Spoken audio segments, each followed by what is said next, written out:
Olá, meus amigos e irmãos. Que a graça e a paz do nosso Senhor e Salvador Jesus esteja com cada um de nós. Começamos aqui mais uma lição da revista Palavra e Vida, produzida pelo Departamento de Educação Cristã, juntamente com o Departamento de Comunicação da Convenção Batista Fluminense.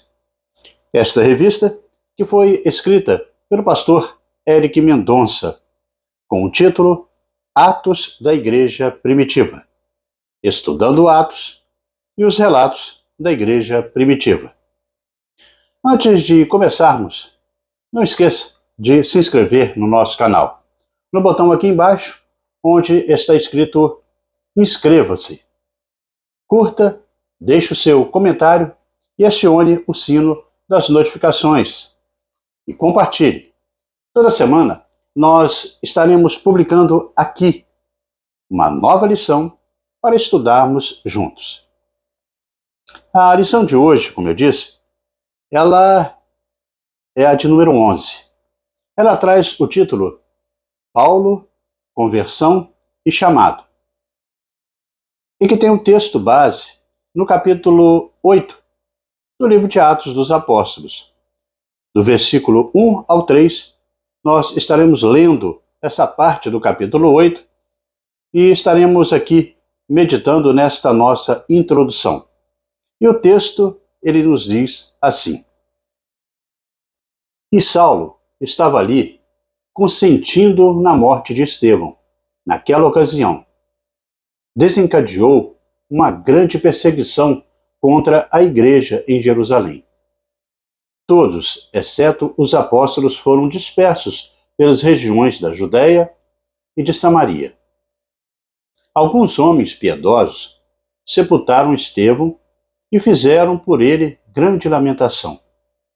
Saulo, por sua vez, devastava a igreja, indo de casa em casa, arrastava homens e mulheres e os lançava na prisão. Bem, irmãos, o objetivo da lição desta semana é de que, no final deste estudo, possamos entender como foi o processo de Deus na vida de Paulo. Desde as suas perseguições até o início da sua caminhada missionária. Neste estudo de hoje, nós iremos salientar o ponto de partida para a vocação do então conhecido como Saulo, e enfatizar que a vocação dele foi efetivada pelo Cristo ressurreto, e também relacionar a vocação do apóstolo com o aprendizado que ele tinha como judeu. Nós iremos também verificar que Deus ele continua ainda vocacionando, na atualidade, os crentes para a sua obra. Mas antes, no entanto, eu quero agradecer aos irmãos que têm aí nos enviado as mensagens de todo o Brasil, não somente da área aqui da nossa Convenção Batista Fluminense. Em especial, eu quero mandar o meu abraço para a irmã Jane Alves. Ela é membro da Igreja Batista Jardim Surubi, em Itaperuna, no noroeste fluminense, que é pastoreada, aquela amada igreja, pelo pastor Vaxuel Rodrigues. Um abraço também para a irmã Gisele Marins Cunha. Ela é membro da Primeira Igreja Batista em São Vicente de Paulo, lá em Araruama, que é pastoreada, aquela amada igreja, pelo pastor Marcelo Barbosa. Um abraço para a irmã Silvia Maria, que também tem aí nos acompanhado aqui no nosso canal. Um recado para você: quando você mandar aí o seu recado, não esqueça de colocar de onde você é e qual a igreja que pertence. Se quiser também mandar o nome do seu pastor, também nós agradeceremos. Quanto à lição desta semana, irmãos, Lucas é o autor bíblico que narra aí a trajetória de transformação da vida de Saulo de Tarso. É extraordinário aquilo que Deus realiza realmente na vida desse homem. Se adiantarmos a nossa leitura bíblica para Atos 9, de 1 a 5, veremos a narração de um dos momentos mais marcantes da história da igreja.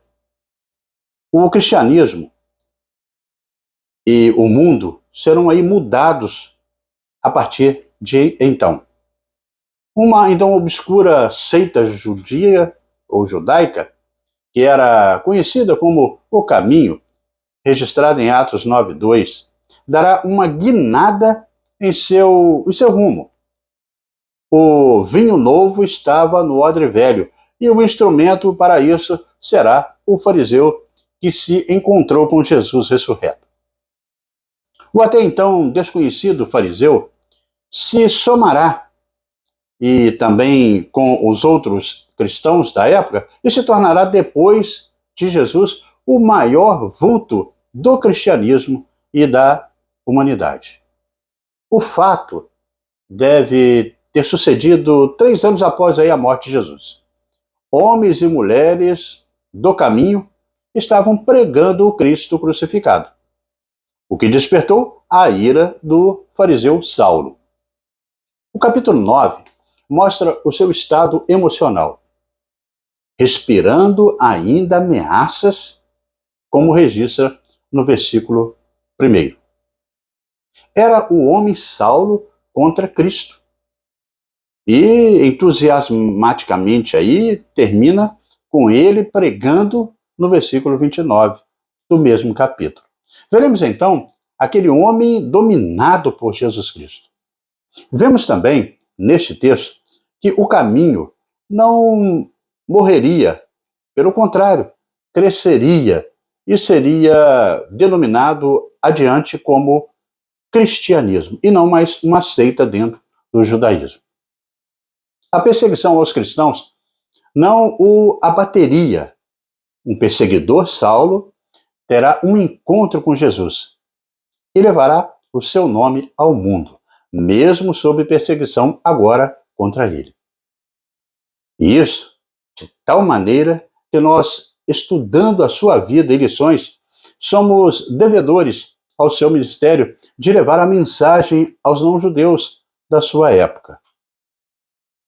E também, com os corações, com mente e coração aberto aí, nós devemos caminhar pela vida e os ensinos de Saulo de Tarso. Depois, Paulo, o cristão por excelência. Sua trajetória é importante e impactante para o que vemos no Novo Testamento.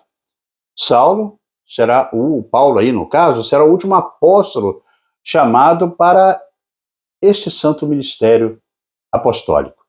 Mesmo sendo o último a ser escolhido e chamado, ele se torna um dos mais influentes daquela época, com sua capacidade de interlocução e também o desenvolvimento de temas centrais da fé, que foram, inclusive, sistematizados pela história e tradição da Igreja. Vejamos como foi essa jornada narrada por Lucas no livro de Atos dos Apóstolos, a partir então desta nossa lição. E dessa forma chegamos ao primeiro tópico da nossa lição, que traz o título Saulo, o Perseguidor. Saulo, o Perseguidor. Na primeira década do primeiro século, veremos registrado que havia 2 meninos em cidades diferentes, em Nazaré e em Tarso. Sequer eles pudessem saber um do outro, da existência do outro. O primeiro era Jesus, que mudou e marcou o mundo para sempre. O segundo, Saulo, tornou o primeiro conhecido fora dos limites da religião dos dois. Neste caso, o judaísmo. E pôs a vida em função dele, de Jesus, a ponto de dizer: e vivo, não mais eu, mas Cristo vive em mim. Como ele mesmo registrou em Gálatas, no capítulo 2, no versículo 20. Mas no início, Saulo era conhecido como um opositor da fé cristã. Os textos que indicamos logo no início, como base para a nossa lição, relatam os primeiros momentos aí de Saulo, citado por Lucas no livro de Atos, como um perseguidor da igreja, e em Filipenses 3, no versículo 6, ele próprio se denomina como este homem perseguidor. Ele participou de maneira ativa na morte do diácono Estevão, como estudamos na lição anterior, e que foi o primeiro mártir aí do cristianismo. Saulo, ele era um fariseu zeloso da cultura e da tradição, que seguia. Ele faz essa menção, inclusive, em Gálatas 11, em Gálatas 1, no capítulo 14, no versículo 14. Sua vida já foi, como menino e adolescente judeu, deve ter sido aí muito ativa na religião judaica, como todos aqueles meninos da época. Com 5 anos de idade, foi alfabetizado e começou aí a ler as escrituras. Com 6, foi enviado a uma escola rabínica. Aos 10, foi instruído na lei oral. Aos 12, teve aí a sua cerimônia de tornar-se filho da lei. Assim, ele começou a sua carreira de judeu ortodoxo. Entre os 13 e 16 anos, ele deve ter sido enviado para Jerusalém para ser educado como rabino. Saulo, ele tinha uma irmã morando em Jerusalém. E esse fato fica à mostra em Atos, no capítulo 23, no versículo 16. A hospedagem em Jerusalém não teria sido aí um problema então.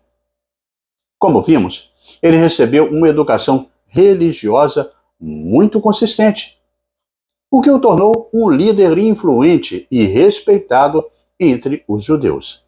Sua erudição, o seu conhecimento, que era variado, que foi adquirido especialmente por meio da leitura, o levou a acreditar firmemente em sua missão de conter o avanço daquela seita conhecida como o Caminho.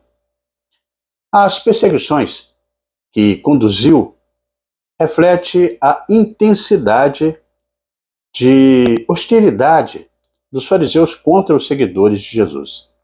Saulo estava imerso, estava dentro do farisaísmo de corpo e alma, e era um dos participantes assíduos do Sinédrio, que era a alta corte judaica, que lidava com as questões da fé, e era praticada como lei.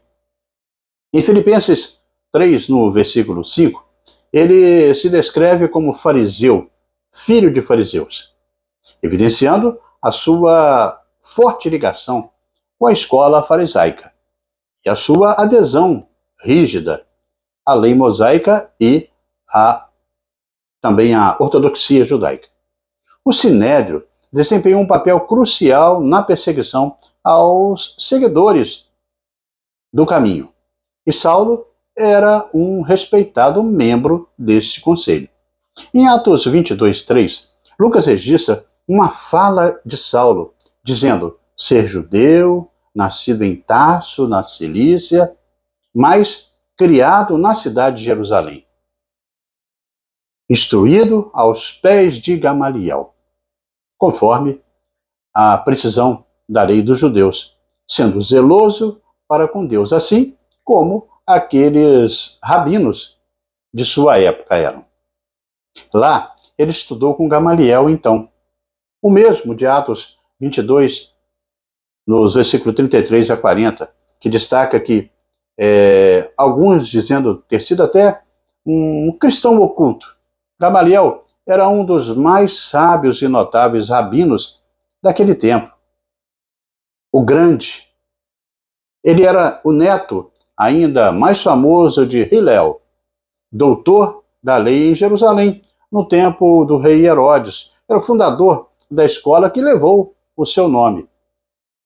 O ancestral de patriarcas que estavam à frente do judaísmo há muito tempo, até cerca do 5º século da Era Comum. Hillel era babilônico de nascimento, de acordo com uma tradição, e pertencia à família de Davi, de quem recebeu aí lições sobre os ensinos do Antigo Testamento.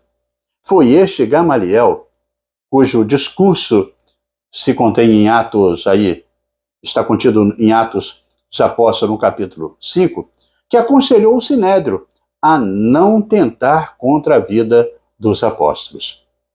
Ele possuía no seu coração fariseu uma fé que o impulsionava ao cristianismo. Em seu discurso, demonstrava um espírito tolerante e conciliador, característico das pregações de Jesus. Em Atos, no capítulo 5, dos versículos 34 a 40, durante o julgamento dos apóstolos judeus, o seu mestre, Gamaliel, ele destacou-se pela erudição e sabedoria de Saulo. Mesmo em meio à perseguição, Gamaliel aconselhou cautela aos líderes, lembrando que movimentos messiânicos anteriores haviam surgido e desaparecido. Ele sugeriu que se o movimento, aquele que Paulo estava participando, fosse humano, ele fracassaria, como outros anteriores. Seu conselho foi seguido e os apóstolos foram libertados. O perseguidor foi alcançado pela graça. E assim, Saulo, nós aprendemos com esses momentos 3 lições do estudo de hoje. Primeiro, que somos salvos pela graça, não pela lei. Porquanto pelas obras da lei, nenhum homem será justificado diante dele, pois o que vem pela lei é o pleno conhecimento do pecado. Assim ressalta Romanos 3, 20. Em segundo lugar, nós aprendemos que somos salvos pela graça por meio da fé. Não é a nossa fé que arranca alguma coisa de Deus. É a graça de Deus que nos oferece e nos possamos aí pela fé. Em terceiro lugar, nunca nos orgulhemos espiritualmente, pois nada somos e nada merecemos. É a bondade de Deus que nos dá tudo, para mostrar, nos séculos vindouros, a suprema riqueza da sua graça, pela sua bondade para conosco em Cristo Jesus. Assim, registra o próprio apóstolo Paulo em Efésios, no capítulo 5, no versículo 2. E dessa maneira chegamos ao segundo tópico da lição de hoje, e que traz o título A Transformação. A Transformação. O texto de Atos dos Apóstolos, no capítulo 9, narra a transformação de Saulo, que impactou não apenas sua própria vida, mas também os passos dos apóstolos e também a missão da igreja. Uma palavra de Saulo merece toda a atenção por sintetizar a sua vida. Na primeira carta aos Coríntios, quando ele diz que nem era digno de ser chamado apóstolo, porque perseguiu a igreja de Deus. Há 2 limites nela: perseguidor da igreja de Deus e também apóstolo. A mudança se deu no caminho de Damasco. Há 3 narrativas da sua conversão em Atos 9, de 1 a 19, narrada por Lucas, e 22, de 2 a 16, contada por ele em discurso ao povo de Jerusalém, após a sua prisão. E no capítulo 26, de 10 a 18, em Cesareia, contada por ele diante de Agripa e de Festo. Esta experiência o marcou para sempre. Nunca mais Saulo foi o mesmo. A conversão dele deve aí mudar a pessoa, toda a conversão. E aconteceu isso com ele. A história relatada de Paulo por Lucas dá testemunho de poder transformador de Deus. Ele passou de perseguidor a perseguido após a sua conversão. Em Atos 9, 1 a 9, temos aí a descrição da conversão de Saulo. E devemos refletir sobre essas questões relevantes para nós hoje. Em primeiro, Saulo, ele achava que estava certo, pois estava convicto de que estava fazendo contra os cristãos, o povo do caminho. em Atos 9:1. Saulo também, em segundo lugar, estava legalmente habilitado, humanamente falando, para realizar aqui as perseguições em nome da fé, em Atos 9:2 assim diz. Em terceiro lugar, Deus ele intervém na história de pessoas que humanamente seriam as mais difíceis de se converterem, pois para Deus nada é impossível. Atos 9:3 assim destaca. Em quarto lugar, Jesus ele foi claro, objetivo, ao dizer a Saulo onde ele estava errando, em Atos 9, de 4 a 5.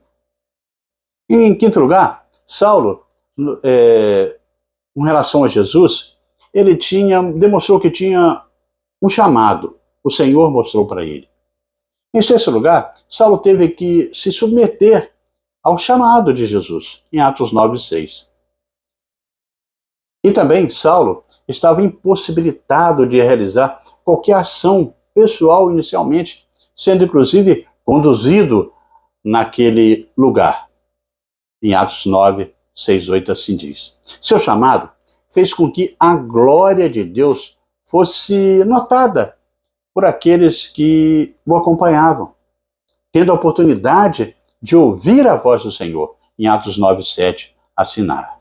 Saulo, em seus primeiros passos, após o próprio Senhor pará-lo, precisou de ajuda na caminhada seguinte, necessitando ser carregado, Atos 9:8. Saulo, ele ficou 3 dias sem ver, comer e beber. Teve tempo para analisar o seu próprio caminho trilhado até ali e tudo o que tinha experimentado no caminho a Damasco. Literalmente, Saulo não virou apóstolo da noite para o dia, como relata Atos 9, no versículo 9. E neste caminhar, irmãos, chegamos ao terceiro tópico da lição de hoje, e que traz o título Paulo, o Apóstolo. Paulo, o Apóstolo. A conversão de Paulo não foi superficial, foi radical e profunda. Como deve ser aí uma conversão. Ele não se aculturou, nem aderiu a um grupo. Ele foi transformado pelo poder de Jesus e, como resultado, quis servi-lo, obedecendo à ordem de Jesus. Após chegar em Damasco, como o Senhor havia prometido, alguém é enviado para visitar Saulo. O escolhido foi um discípulo chamado Ananias. O Senhor disse a Ananias que o recém-convertido Saulo era um vaso escolhido para levar o seu nome, o nome de Jesus, perante os gentios, para todos os gentios. Assim registra Lucas em Atos 9, no versículo 15. Este discípulo disse a Saulo quais eram os propósitos do Senhor na vida dele, já que o próprio Senhor havia ordenado que assim o fizesse, como também realizasse a cura em sua vista e o deixasse são, e isso foi confirmado em Atos 9, do versículo 10 até o versículo 19. A vocação de Saulo foi estabelecida segundo a presciência de Deus. Ele mesmo confirma este fato aos Gálatas, quando escreve que, mas quando aprouve a Deus, que desde o ventre de minha mãe e separou e me chamou para a sua graça. Gálatas 1:15. O apóstolo experimentou uma completa transformação por meio do encontro com Cristo. E foi vocacionado por ele para uma grande obra. O livro de Atos, ele atesta para uma chamada presciente, quando o nosso Senhor prepara Ananias para este início na carreira de Paulo. Ou seja, era Jesus, era Deus preparando tudo. Após a experiência no caminho para Damasco, Paulo ele se prepara nas regiões da Arábia. Ele adquiriu ali o discernimento necessário para a sua missão como apóstolo dos gentios. A vocação mudou o rumo da vida de Saulo. De perseguidor dos seguidores de Jesus, de personalidade tenaz e obstinada, Deus o chamou e o transformou no apóstolo que seria o maior responsável pela expansão da igreja no mundo gentílico. A operação da graça salvadora da vida de Saulo promoveu uma mudança radical em sua vida. Foi Jesus que o confrontou, foi Jesus que o surpreendeu e foi Jesus que o chamou pelo nome: Saulo, Saulo, por que me persegues? Cristo ainda chama o ser humano para frutificar no reino de Deus até hoje. É necessário um encontro real com Cristo. Quando isso acontece, ele capacita o ser humano para o seu propósito. Assim aconteceu com Saulo. Desta forma, ele imediatamente vai às sinagogas para proclamar Jesus, causando até uma desconfiança e medo no início entre os discípulos, pois ele era conhecido como perseguidor. Mas isso também enfurece os judeus, que tentam matá-lo. Em sua chegada a Jerusalém, Saulo enfrenta uma grande desconfiança. Mas foi Barnabé, que era natural de Chipre. Ele o apoia. Esta experiência molda o seu ministério. Devido à perseguição, ele é enviado a Cesareia e, em seguida, a Tarso, a sua cidade natal, para evitar o perigo de sua morte. Ananias, Barnabé e os discípulos auxiliaram Saulo nesta nova fase da sua vida, agora como pregador do Evangelho de Jesus, o discipulando para que ele seguisse no caminho. Em Atos 13, no versículo 1, Saulo ele reaparece como quem fazia parte aí de uma igreja que se reunia em Antioquia, sendo reconhecido como mestre. A partir deste capítulo, Saulo começa a ser chamado de Paulo. E é assim que a gente vai o chamar daqui para frente. Ele é chamado de Paulo por Lucas. E assim fica registrado em Atos, no capítulo 13, no versículo 9, a parte A do versículo. É importante esclarecer que Deus ele não mudou o nome de Saulo para Paulo, como ele fez com Abraão, com Sarai, com Jacó, com Simão. Saulo, sendo judeu, hebreu, recebeu este nome de seus pais, assim destaca Filipenses 3:5. Mas como seu pai ele era cidadão romano, ele também possuía cidadania romana. E o nome latino, soando como Saulo, seria Paulo. Enquanto atuava dentro da estrutura religiosa judaica, o nome era Saulo. Era mais aí apropriado, então. Porém, ao iniciar o seu ministério apostólico entre os gentios, adotou o nome de Paulo para se adaptar aos lugares onde ele pregaria. Como declarado aí na primeira carta aos Coríntios, no capítulo 9, do versículo 19 ao 23. Isso também ajudava a dissociá-lo de seu passado como perseguidor. Agora, Paulo era um novo homem. Ele foi despido de toda a filosofia e religiosidade legalista do judaísmo. Ele aprendeu que a simplicidade era a chave que abriria a porta do cristianismo, que era preciso dominar as suas paixões, substituindo-as pela alegria da salvação em Cristo Jesus. Ele também aprendeu que, a partir daquele momento, ele só poderia depender de Deus. Por isso, Paulo, ele descobre também, na experiência do silêncio e da solidão, por muitas vezes, que as coisas de Deus são do modo como Ele quer, e não como nós queremos. Deus ensinou a Paulo a ser o líder que ele precisava para expandir o seu reino. Que possamos lembrar sempre que possuir um chamado é ter sido convocado por Deus para o cumprimento de uma tarefa que, com base em sua autoridade, é Ele, é Deus, é Ele mesmo quem estabelece. E que deve ser feito, como deve ser feito e por quem deve ser feito. É Deus que decide, não o homem. Com base nisso, nós podemos destacar 3 lições, então, a partir daqui. O mérito, a primeira lição, é que o mérito não é de quem é chamado, mas de quem chama, e neste caso, o mérito será sempre de Deus. Segunda, que a gente aprende que a tarefa a ser realizada não pertence a quem foi chamado, mas a quem chamou, e também neste caso, é Deus novamente. Em terceiro lugar, não se trata de um peso, mas de um privilégio concedido pela graça divina.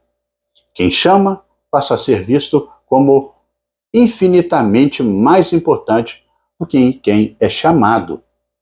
E isso significa dizer que as razões, as formas, os objetivos devem sempre girar única e exclusivamente em torno da pessoa de Deus, que é aquele que nos chama para os seus propósitos.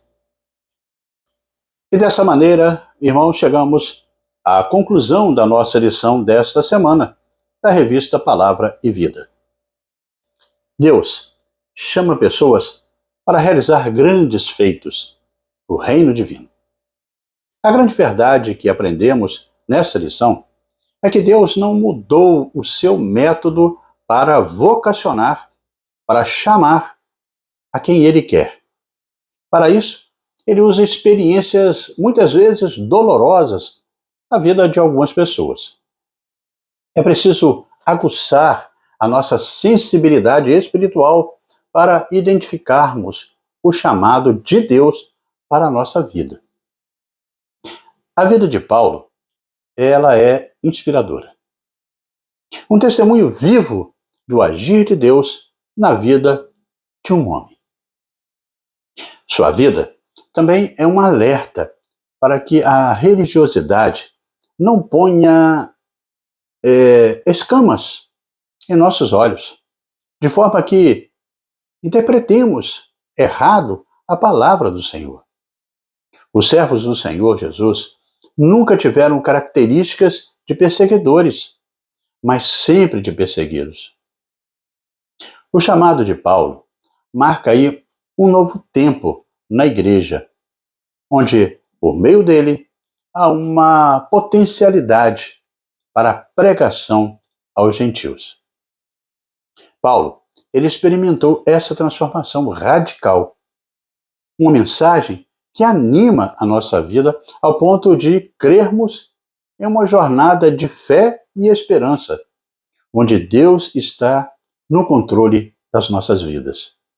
Deus está cuidando de cada detalhe.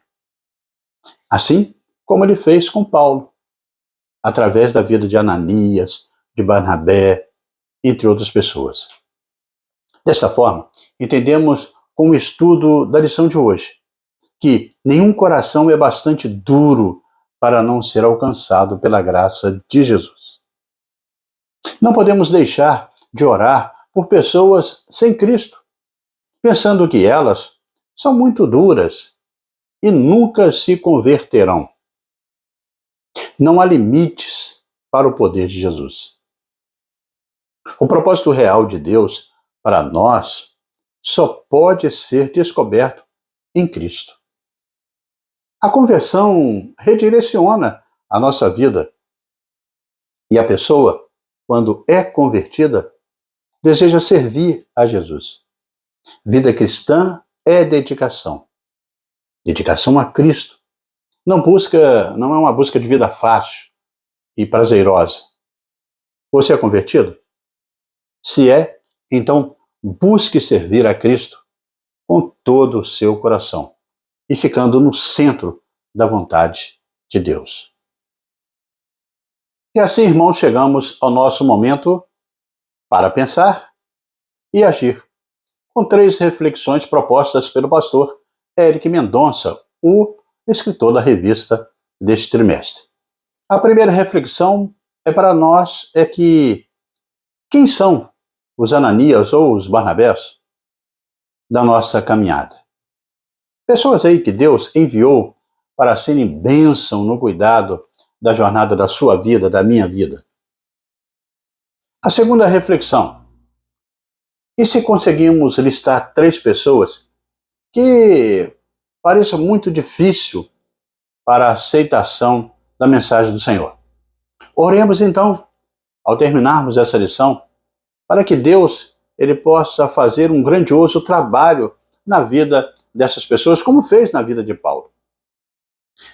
Ele é poderoso para transformar vidas e também as suas histórias.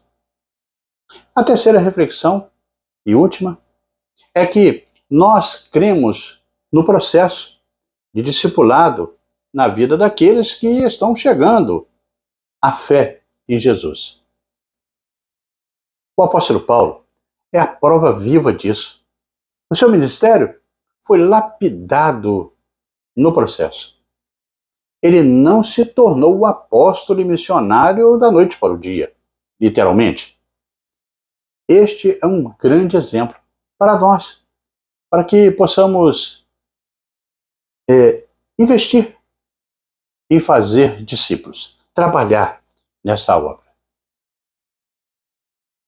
Que Deus, assim, possa nos abençoar, para que Ele possa estar trabalhando em nossas vidas, para que possamos a cada dia estar fazendo discípulos, como é a ordem do Senhor. E que possamos confiar na ação do Espírito Santo na vida daquelas pessoas que amamos, daquelas pessoas que nós queremos que esteja no caminho, como aconteceu com o apóstolo Paulo. E assim, amigos e irmãos, terminamos mais uma lição da revista Palavra e Vida. Mas antes de você sair, eu convido a não esqueçam de se inscrever aqui no nosso canal no botão aqui embaixo. E curta, deixe o seu comentário, acione o sino das notificações e compartilhe para que mais pessoas também possam desfrutar do conteúdo da edificação na aprendizagem da palavra de Deus. Bem, na próxima semana nós estaremos estudando a lição de número 12 e com o título A Chegada dos Gentios. A Chegada dos Gentios. E nós estaremos estudando essa nova lição, se Deus assim nos permitir. Amém?